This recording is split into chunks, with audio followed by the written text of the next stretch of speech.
दोस्तों and welcome to next engineer platform. अभी हाल ही में RBI Reserve Bank of India की तरफ से जूनियर इंजीनियर के लिए रिक्रूटमेंट का एक शॉर्ट नोटिस आया था और अब इसका डिटेल्ड नोटिफिकेशन आ चुका है। डिटेल्ड नोटिफिकेशन में सारी चीजें बताई गई है, क्या सिलेबस रहेगा, एग्जाम पैटर्न क्या रहेगा, एलिजिबिलिटी क्राइटेरिया क्या रहेगा, अप्लाई कैसे करना है और अप्लाई करने के साथ साथ जो एक्सपीरियंस के लिए बच्चों को कंफ्यूजन था वो सारी चीजें भी क्लियर हो गई हैं।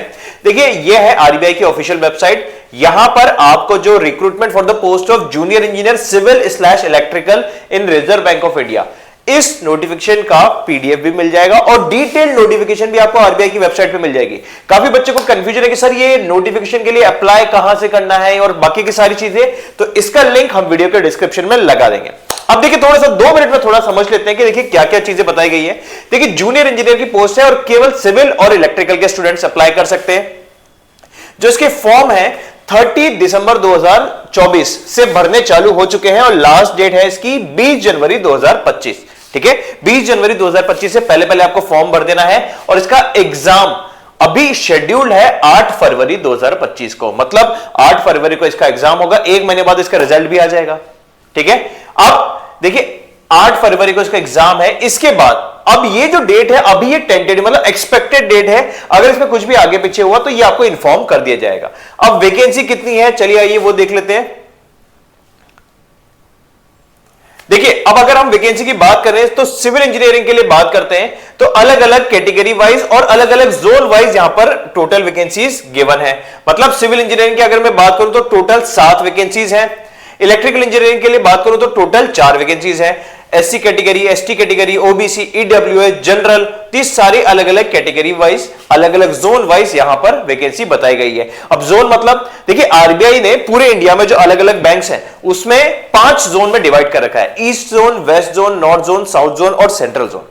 ठीक है, तो आपका इनमें से किसी भी जगह पे पोस्टिंग आ सकती है जहां पे वैकेंसी है और आपकी कैटेगरी में है वहां पे। अब थोड़ा सा और कुछ काम की बातें देख लेते हैं।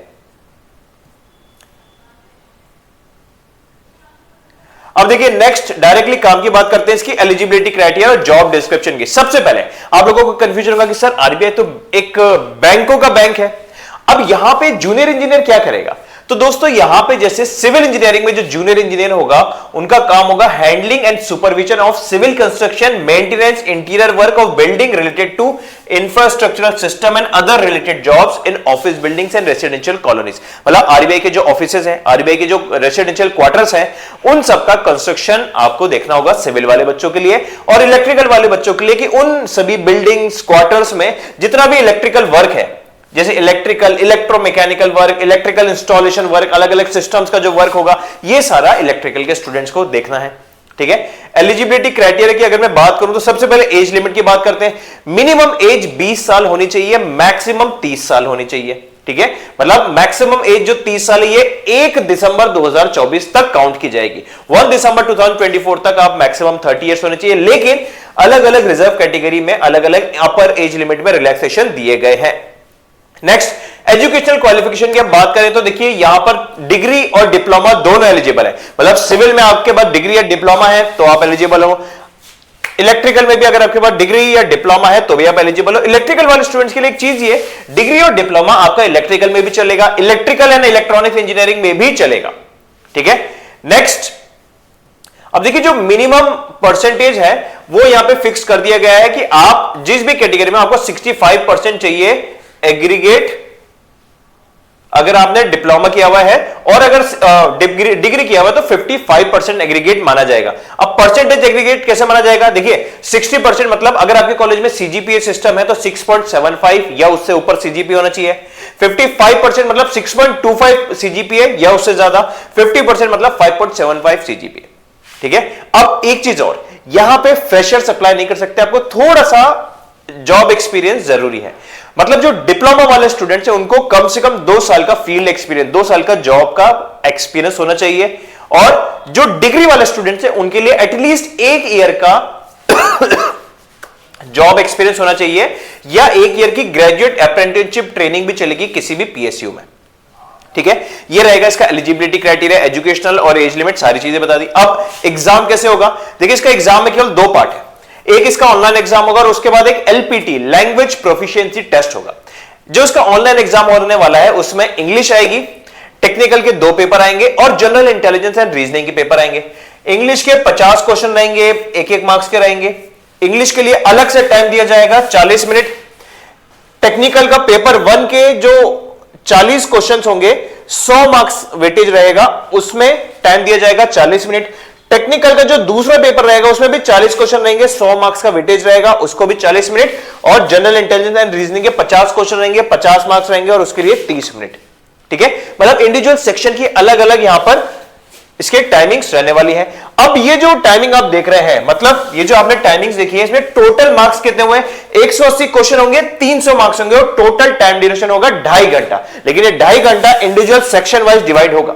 ठीक है, इंग्लिश के लिए 40 मिनट, टेक्निकल पेपर के लिए 40-40 मिनट और रीजनिंग के लिए 30 मिनट दिए जाएंगे। ये रहेगा। अब हम बात करते हैं इसके सिलेबस की। तो इसका सिलेबस का डिटेल्ड पीडीएफ का लिंक भी हमने इस वीडियो के डिस्क्रिप्शन में लगा दिया है। अगर आप इसका सिलेबस देखना चाहते हैं तो देखिए, यहां पे सिविल का पेपर 1 में कौन कौन से सब्जेक्ट्स आने वाले हैं, उन सब्जेक्ट में कौन कौन से टॉपिक हैं, ये पूरा चीजें बताया गया है। और इलेक्ट्रिकल इंजीनियरिंग में भी पेपर 1 में कौन कौन से टॉपिक्स हैं और पेपर 2 में कौन कौन से टॉपिक्स हैं, ये भी डिटेल फॉर्मेट में बताया गया है।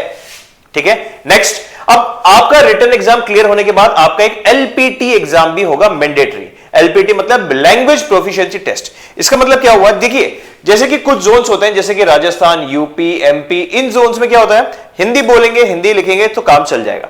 लेकिन कुछ जोन्स में आपको वहां की लोकल या रीजनल लैंग्वेज का नॉलेज होना चाहिए। जैसे अगर आपको साउथ जोन मिलता है या नॉर्थ ईस्ट जोन मिलता है तो वहां पे, जैसे साउथ जोन में आपको कन्नड़ या तमिल या मलयालम जोन की नॉलेज होनी चाहिए। ईस्ट जोन में उड़िया या असामी या बंगाली, मणिपुरी, खासी, नेपाली, हिंदी, मैथिली, बोडो, मिजो या English for Nagaland and Arunachal Pradesh candidates, इसकी नॉलेज होनी चाहिए। और वेस्ट जोन में गुजराती या मराठी या कोंकणी, इनमें से किसी भी लैंग्वेज का नॉलेज होना चाहिए। और उसका एक एग्जाम होगा, एक रिटन टेस्ट होगा, जिसमें आप उस लैंग्वेज को बोल सकते हैं, पढ़ सकते हैं और समझ सकते हैं। इसका टेस्ट होगा।